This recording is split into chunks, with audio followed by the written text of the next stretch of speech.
If you are looking for dark fantasy or sci-fi book recommendations, you're in the right place. Hello, BookTube. I'm Jonathan, and today I'm lucky enough to be joined by Jimmy Nuts from the Fantasy Network. Jimmy, you're one of the most positive and upbeat people on BookTube. Why do you like dark books so much? Well, I'm a fairly depressed person, so I feel when I'm not in front of the camera doing the thing that I want to do, when I'm dealing with the everyday struggles of life, I don't think I come off as positive. To hear myself described as positive is shocking, but I just love dark fantasy for the same reason that I've always been kind of obsessed with like horror for the same exact reason. Is just the fact that I like to see the dark side of the psyche. I like to look into human nature and the not so pleasant side of it, because a lot of times it can be pretty comfortable sitting here with my my iPhone and my Canon M50, and I like to remind myself that life is fragile. Interesting. Well, as a former professional wrestler, I would have guessed you were a face, but I watched a video of yours where you told a kid in the crowd to shut up, and I was like, oh, okay, maybe Jimmy's a heel. Maybe that's why he likes the dark books. Only in Canada. Only in Canada. Okay, so how this is going to work is we're each going to pick you 5 books. I'm going to recommend you 5 dark sci-fi. Jimmy's going to recommend you 5 fantasy books. I'm not super into dark things, horror things, but we're going to push. Maybe you can get me to push my comfort zone a little bit with some of your recommendations. I'll get us kicked off with The Three-Body Problem by Cixin Liu.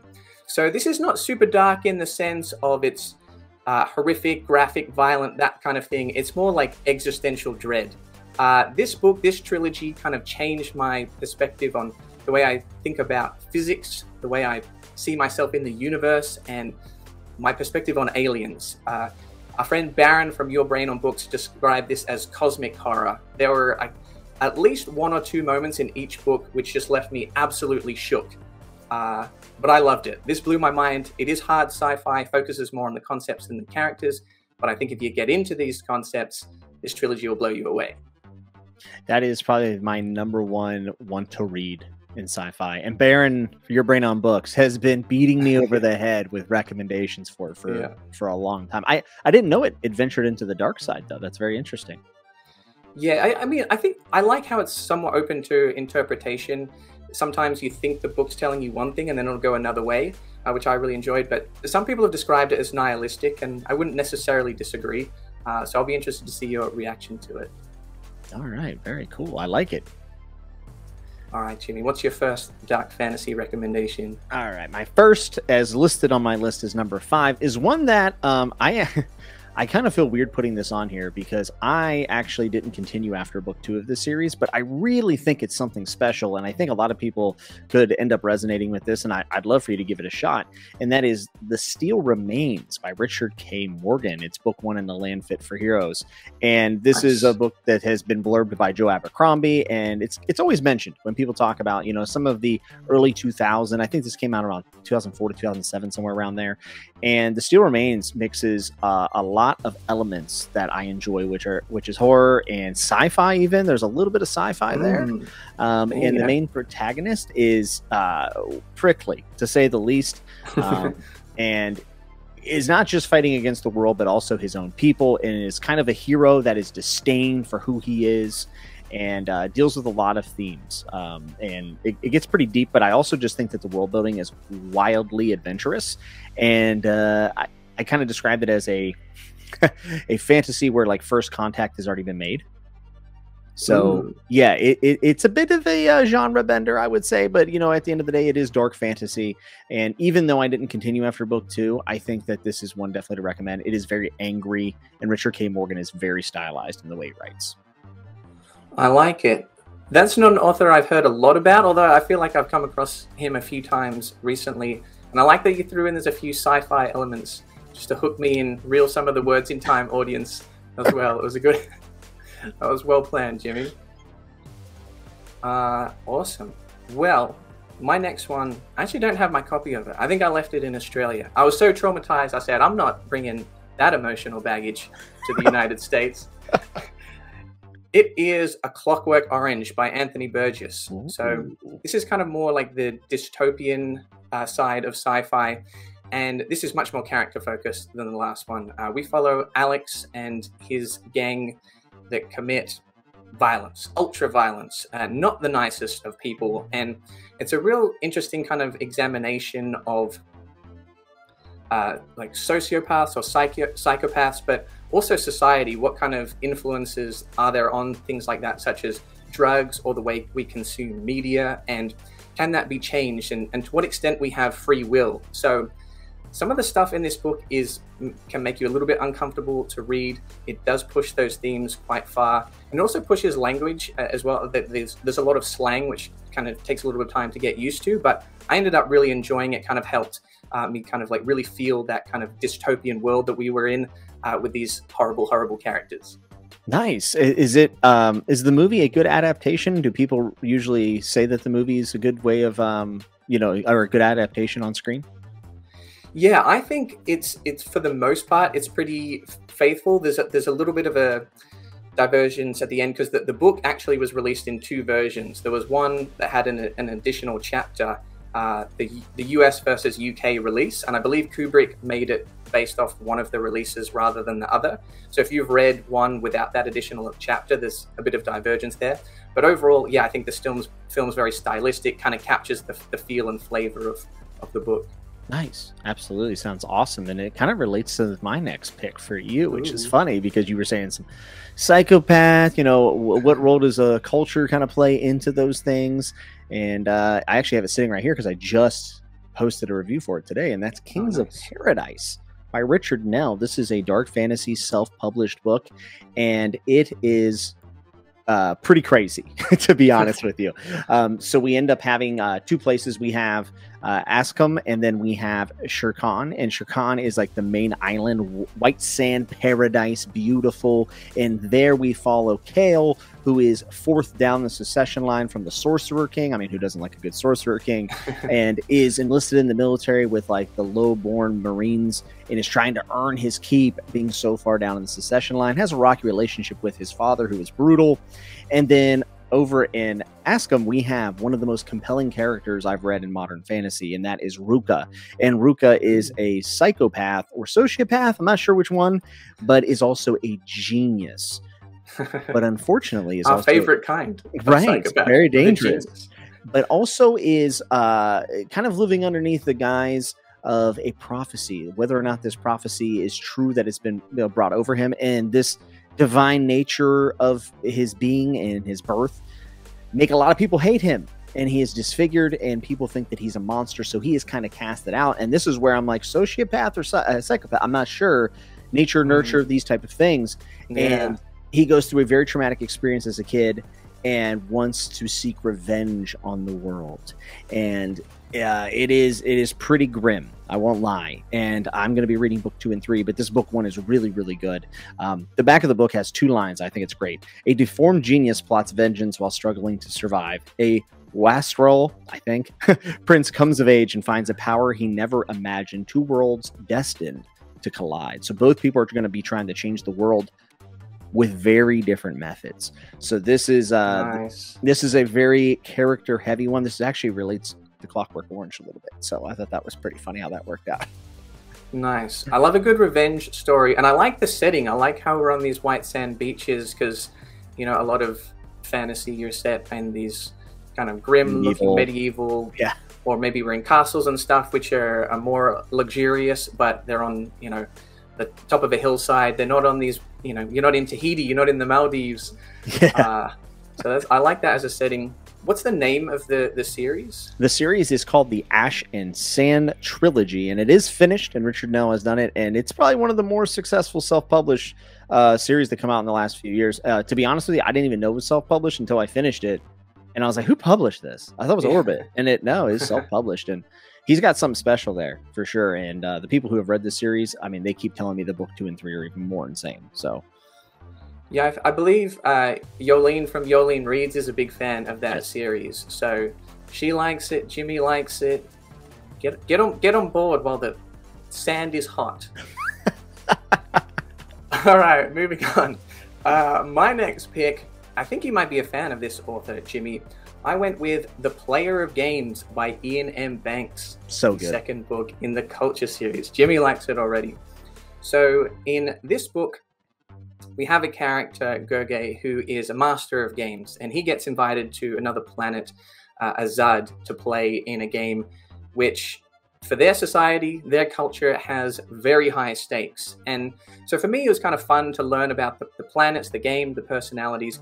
But as you dive further into the culture, as you dive further into kind of the way these people consume media, the way they treat other people, what they use as forms of entertainment, it kind of takes a bit of a dark turn. I was having a good old time, and then it turned into a pretty bad time for some characters rather quickly. So Ian M. Banks, space opera legend, you've got to try the Culture series. Yes, and I actually did read Player Games this year, and I believe I gave it 5 stars, and it could break into my top 10 books of the year when I do that at the end of the year.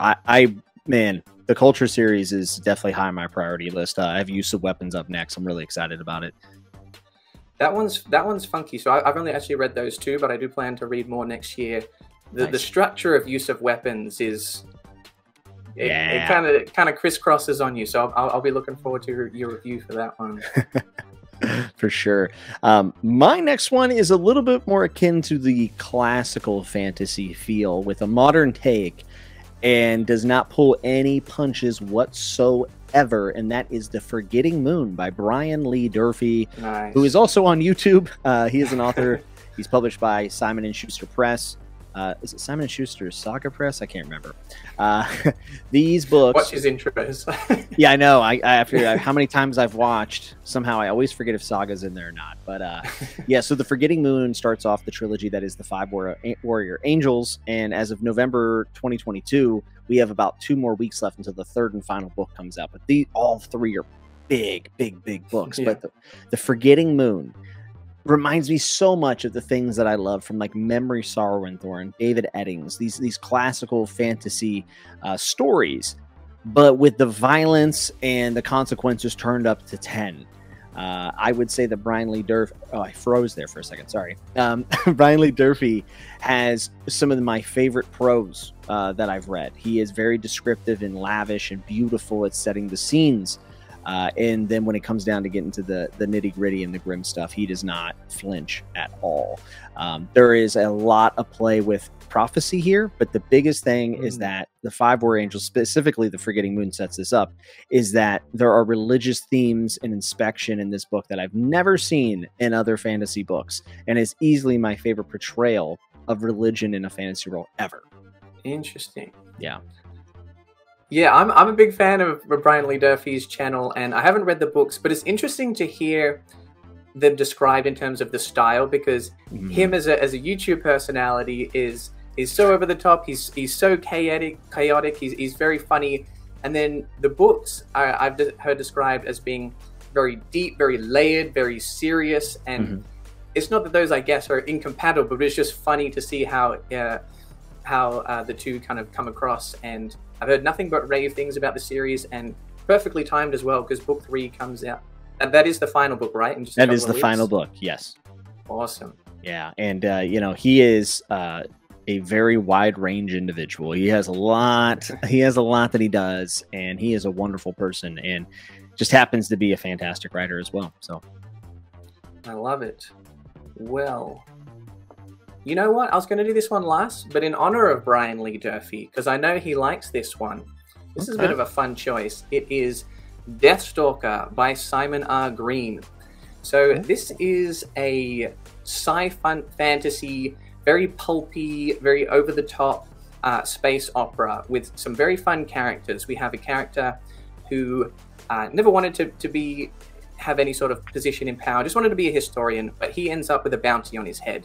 The Empress has outlawed him, and this ends up with a chase across the galaxy, and he teams up with outlaws, renegades, and it all kind of culminates with this kind of challenge against the power of the throne. So it's kind of dark and gory, but in kind of a fun way. It's very pulpy, it's very silly, like the violence is a bit over the top, but in kind of a fun, cartoonish way, and it's very creative as well. Simon R. Green just really throws the kitchen sink ideas. I bungled the whatever. You get it. Just crazy stuff is happening. One of them that I like to give an example, just kind of a fun kind of concept that Simon R. Green comes up with, is there's a torture device. You get put in a sphere, And then in the sphere, whoever's controlling it can fast forward time. So they'll be like, tell us what we want to know. And they'll be like, no. And they're like, all right, we'll fast forward 10 years. So the person in the sphere goes from like 30 to 40 and then 50 and then 60. They can just age you in the sphere, trying to get you to talk as a torture device. So that's just kind of the wacky stuff that Simon R. Green comes up with, which, yeah, it's pretty dark, but I think in a fun way. Yeah, that kind of reminds me of Jack Vance in just a way of like it being pulpy and kind of wacky. The Dying Earth, at least the first one, is very pulpy, very wacky, and some crazy stuff in there as well. I also kind of think of Lord of Light by Roger Zelazny as well. That sounds like it could really be up my alley. Yeah, I think you might like this one. It's got nice. It's got the Brian Lee Durfee seal of approval as well. Well, that's all we needed.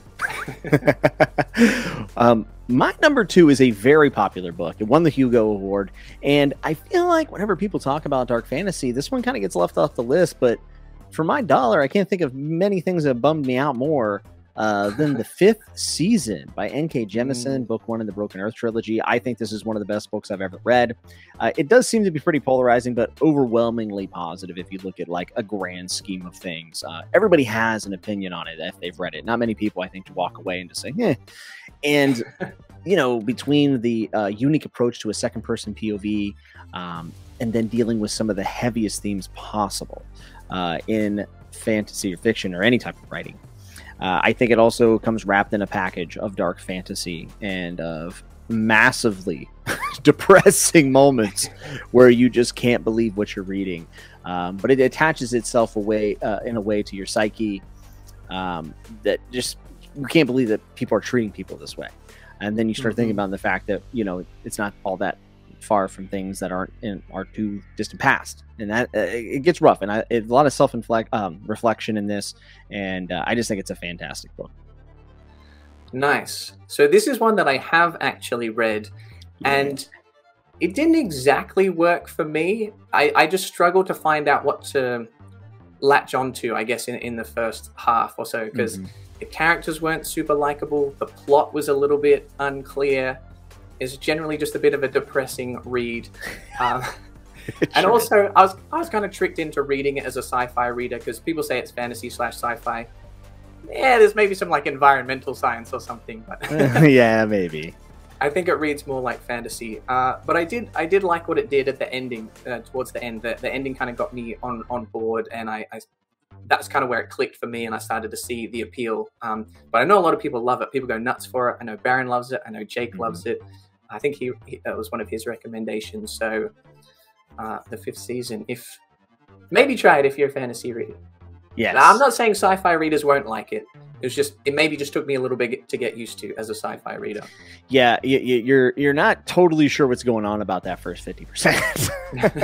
And there's a lot of world building terms thrown at you, and you just have to figure it out. The world just is what it is, and you're visiting. So buckle up. Yeah. Okay. My last sci-fi recommendation, again, kind of in the sort of post-apocalyptic dystopian subgenres, we have Oryx Crake by Margaret Atwood. So this one was recommended to me by a university professor, and that was risky. Don't tell kids to read this book. No, I was old. Well, I was like 17 when I went to college. I was kind of young. Oh, anyway, 17-year-olds can read it. You're fine. I'm just being a wuss. I don't like scary stuff. This book scared me too much. Anyway, so it's a post-apocalyptic book where you neither follow Oryx nor Crake. Those are not the main two characters. It's like like if they named Seinfeld George and Kramer. It's like, yeah, it's relevant, but it's not their show.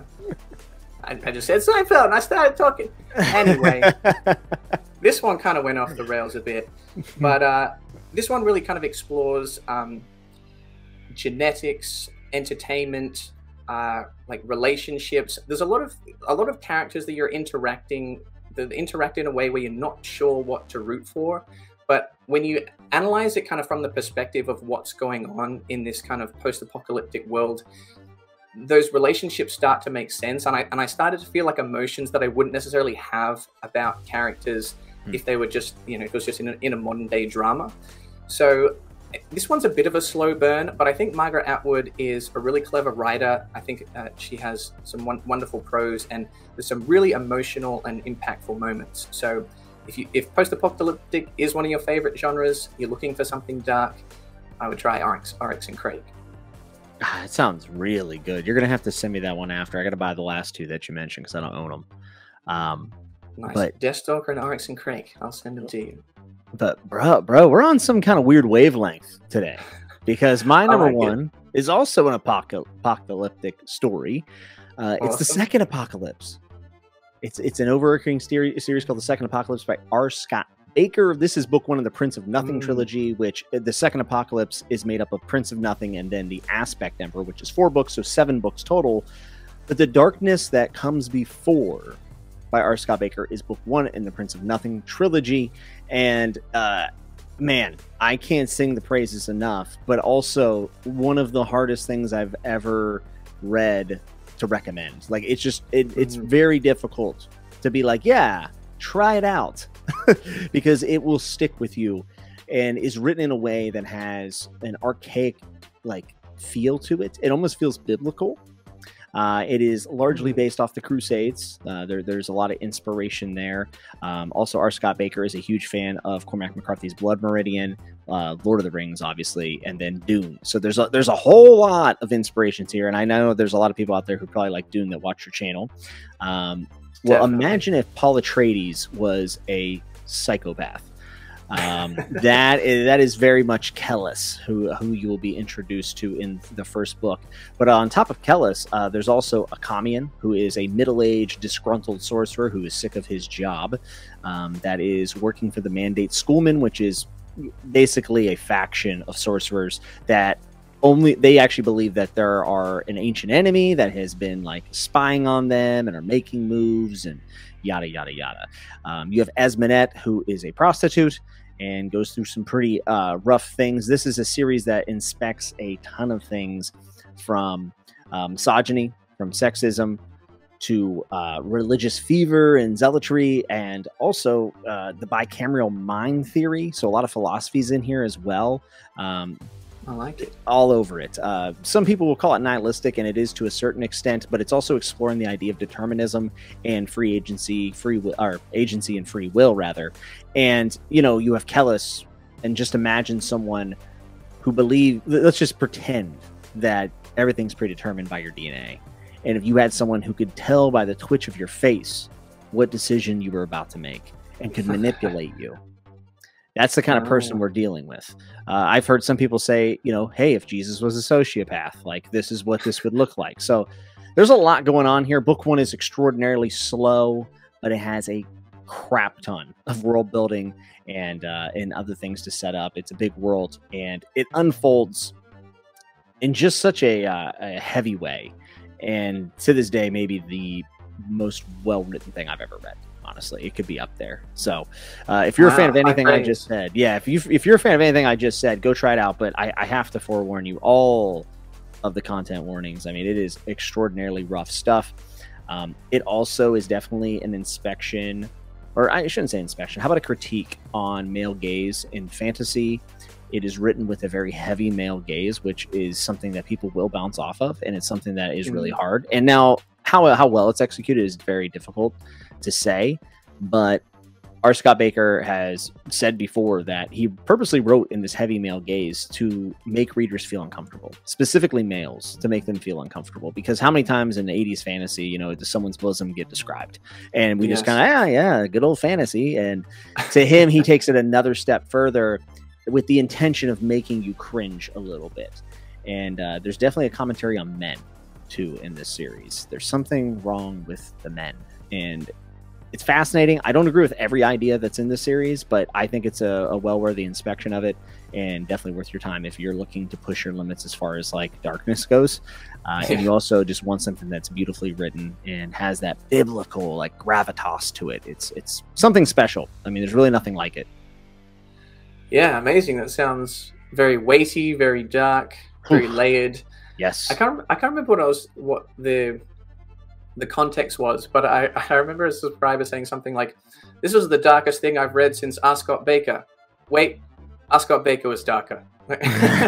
Well, he does have a sci-fi novel as well. I'm just going to this bonus, this little extra credit. Oh, I like it. Neuropath, which goes over a lot of the stuff that I just talked about, determinism and all these things. I've heard it gives people an existential crisis. I've also heard it makes people like feel like they need to wash their skin because it's that grody and just gruesome. So Neuropath, if you don't want to check out this massive fantasy epic, it's a standalone sci-fi detective novel, I believe. I think it's detective. It might be noir, whatever. Go check it out, Neuropath. Nice. I like that you specified skin. I was like, what else would it make I mean, you want to watch? Like, this book will make you want to wash your socks. And you're like, wow, there must be some weird feet stuff going on in that one. House of the Dragon had some weird feet stuff going on this year. My God. Yeah, I've heard people say that they just want to they just can't get clean after they read it. So I'm going to be reading that in 2023, and I'm expecting to feel weird. All right. Awesome. Well, now that we're all feeling icky, it's as good a time as any to say thank you, Jimmy, for coming on the Fantasy Network. Anything that people will need to check out? No, hey, come on over. I mean, I do fantasy books, but I do sci-fi, and I'll be doing more sci-fi as I've made my way through a big portion of my fantasy TBR. Still a lot to go, but reading more sci-fi, definitely culture for sure. I'm actually reading The Dying of the Light by George R. R. Martin right now, which is a sci-fi standalone, and I think it is really good. So I'll be reviewing that probably in the coming weeks. You can go and check it out, and I'd love to have you all over there. And hey, thanks for having me, man. I appreciate it. Yeah, you're most welcome. Thanks for coming on.